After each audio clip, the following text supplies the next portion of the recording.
తాకట్టులో ఉన్న బంగారం అమ్మాలనుకునే వారి ఇన్ఫర్మేషన్ ఇస్తే దాని వాల్యుయేషన్ బట్టి మీకు కమిషన్ కూడా ఇస్తుంది గోల్డ్ హబ్. ధనుష్ తమ సొంత కొడుకు అంటూ మధురైలోని మేల్కూరుకు చెందిన కతిరేషన్ దంపతులు గత కొన్నేళ్లుగా కోర్టులో పోరాటం చేస్తున్నారు.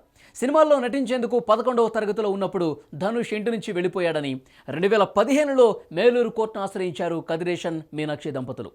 ధనుష్ తమ సొంత కుమారుడు అని నిరూపించడానికి సాక్ష్యాధారాలుగా birth certificate, 10th class TC, 2002లో ఉద్యోగం కోసం ఎంప్లాయ్మెంట్ కార్యాలయంలో ధనుష్ తన పేరును నమోదు చేసుకున్న సర్టిఫికేట్స్ను కోర్టుకు సమర్పించారు గతంలోనే కతిరేషన్ దంపతులు.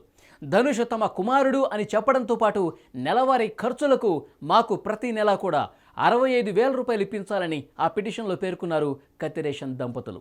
దాదాపు 8 ఏళ్లుగా ఈ కేసుపై విచారణ జరుగుతోంది. అయితే తాజాగా ఈ కేసులో కతిరేషన్ దంపతులకు ఎదురుదెబ్బ తగిలింది.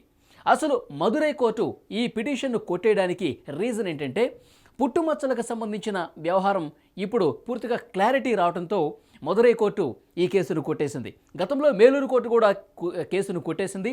ఆ తర్వాత మదురై కోర్టును ఆశ్రయించారు కతిరేషన్ దంపతులు.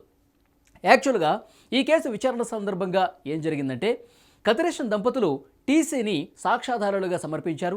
ఆ టీసీలో ధనుష్కు ఎక్కడెక్కడ పుట్టుమచ్చలు ఉన్నాయో పేర్కొంటూ ఆ ఆధారాన్ని సబ్మిట్ చేశారు. అయితే ధనుష్ తరఫు లాయర్ కూడా టీసీని సమర్పించారు. ధనుష్కు ఎక్కడెక్కడ పుట్టుమచ్చలున్న విషయానికి సంబంధించి పూర్తి ఆధారాలతో ధనుష్ లాయర్ కూడా కౌంటర్గా పిటిషన్ వేశారు. కౌంటర్గా తన ఆధారాలను కూడా సమర్పించారు.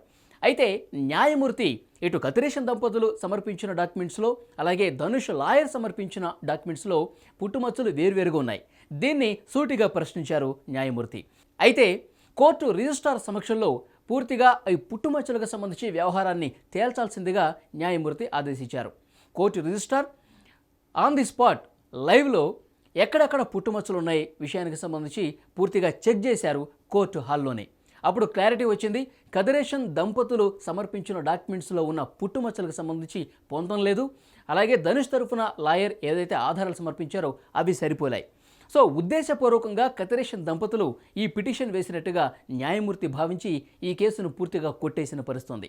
సో ఇప్పుడు 8 సంవత్సరాలుగా ధనుష్ న్యాయ పోరాటం చేస్తున్న కతిరేషన్ దంపతులకు సంబంధించి ఎప్పుడు పిటిషన్ వేసినా, ఎప్పుడు విచారణకు రమ్మన్నా 8 సంవత్సరాలుగా ఈ కేసు కోసం కోర్టుల చుట్టూ తిరుగుతూనే ఉన్నారు.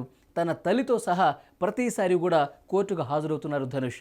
ఇప్పుడు పుట్టుమచ్చల వ్యవహారానికి సంబంధించి ఆధారాలతో సహా బయటపడటంతో ఈ కేసు కొట్టేయడంతో పుట్టుమచ్చ బతికి చెందని చెప్పాలి. పుట్టుమచ్చ పూర్తిగా ధనుష్కి ఒక కీలక ఊరట కలిగించిందని చెప్పాలి. మరి కతిరేషన్ దంపతులు పైకోర్టుకు వెళ్తారా?